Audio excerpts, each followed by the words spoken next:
তাহলে অহংকার করে টিকে থাকা সম্ভব নয়। আর এই বাংলাদেশের আলেমরা আমরা যদি এতটুকু এলেম নিয়ে অহংকার করি, এই অহংকার কি করা ঠিক?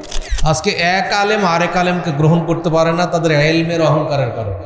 আহলে হাদিস আন্দোলন বাংলাদেশ, আসুন পবিত্র কুরআন ও সহিহ হাদিসের আলোকে জীবন গড়ি। আমরা দেখেন বর্তমানে মানুষ অল্প কিছুতে অহংকার করি। অহংকার মানুষ বিভিন্ন কিছু করে। ধরেন ধন সম্পদের অহংকার করি, যার যত সম্পদ, সম্পদের কারণে অহংকার বেড়ে যায়। তারপরে ক্ষমতার অহংকার করি, যখন কেউ ক্ষমতায় আসে ক্ষমতার অহংকারে ফেটে পড়ি। কিন্তু ক্ষমতা দানের মালিক কে? আল্লাহ। ক্ষমতা ছিনিয়ে নেওয়ার মালিকও আল্লাহ। আমরা যার প্রমাণ কিন্তু দেখেছি, বিগত সরকার সে কি অহংকার নিয়ে চলতো, তারা মনে করতো যে তাদেরকে হটানোর কেউ নেই, এবং সেটা প্রকাশ্যে তারা বলতো। এবং আমরাও কিন্তু সাধারণ মানুষ, আমাদেরও এমন বিশ্বাসী ছিল যে একে মনে হয় হঠাৎ কেউ পারবে না।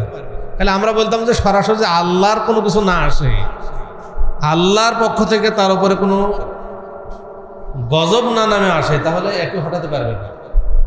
কিন্তু দেখেন সেই সরকারই পালাইতে বাধ্য হইল। তাহলে অহংকার করে টিকে থাকা সম্ভব নয়। মানুষ অহংকার করে, তাই মানুষ সুন্দর চেহারার অহংকার করে, মানুষ এলমের অহংকার করে। আজকে মুসলিম সমাজ বিভক্তির মূল কারণ যদি আপনি পর্যালোচনা করেন, তাহলে উলামায়ে কেরামের অহংকার এটা একটা বড় কারণ। আজকে এক আলেম আরেক আলেমকে গ্রহণ করতে পারে না তাদের এলমের অহংকারের কারণে। সবাই মনে করে যে আমি ওর থেকে কি কম জানি নাকি, আমি কেন ওর কথা শুনবো, আমি মনে করছি আমি কেন ওর আনুগত্য করব, আমি কি কম জানি, আমার মানুষ আনুগত্য করবে। এই কারণে কি, এই এলমের অহংকারের কারণে মুসলিম সমাজ এক হইতে পারে না। এটা বড় একটা কারণ। অথচ আমরা যদি এলমের দিকে পর্যালোচনা করি এলেম, তাহলে আমাদের এলেম কতটুকু? একেবারে সীমিত।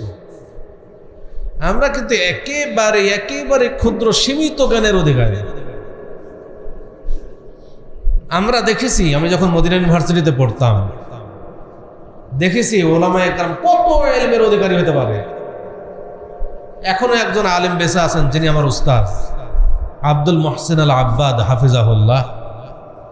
বুখারী, মুসলিম, আবু দাউদ, তিরমিজি, নাসাই, ইবনে মাজাহ হাদিসের যত গ্রন্থ আছে, এবং হাদিস প্রত্যেকটা হাদিস সনদ সহ সমস্ত। দুই চোখে অন্ধ হয়ে গেছে বয়স হয়ে যাওয়ার পরে, কিছুই দেখে না। যখন বসেন হাদিস পড়াইতে, একটার পর একটা কিতাব শেষ করতেছেন, ব্যাখ্যা করতেছেন মসজিদে নববীতে। মদিনা ইউনিভার্সিটির হাদিস ডিপার্টমেন্টের সবচেয়ে বড় শিক্ষক যারা, তারা সবাই ওনার থেকে হাদিস পড়ে ওনার কাছে। তো হাদিসের সনদের একটা নাম আগে পরে করলে ধরে ফেলেন সাথে সাথে, এত মানে কম্পিউটার ফেল। তার ছেলে বর্তমানে তার চেয়ারে দার্স দেন মসজিদে নববীতে, আব্দুর রাজ্জাক আল বদর, তিনিও মদিনা ইউনিভার্সিটির টিচার, শিক্ষক। একই অবস্থা, বাবা যেমন বেটাও তেমন। বুখারী, মুসলিম, আবু দাউদ, তিরমিজি, নাসাই, ইবনে মাজাহ সব মুখস্থ। তারা কত জ্ঞানের অধিকারী। আমরা তো আজকে দুইটা হাদিস মুখস্থ করলে কালকে আবার ভুলে যাই। এই হলো আমাদের হালত। আর এই বাংলাদেশের আলেমরা আমরা যদি এতটুকু এলেম নিয়ে অহংকার করি, এই অহংকার কি করা ঠিক? কখনোই নয়। অথচ তাদের যে অমায়িক ব্যবহার, আপনি দেখলে আশ্চর্য হয়ে যাবেন। এত বড় আলেম, তারা তাদের যে আচার ব্যবহার এত অমায়িক, এত বন্ধুত্বপূর্ণ তাদের স্বভাব, দেখলে আশ্চর্য হয়ে যেতে হয়। অথচ আমরা কিন্তু অহংকার করছি। অহংকার করা ঠিক নয়। 2 নম্বর বলা হচ্ছে কালবুল মাইয়িত।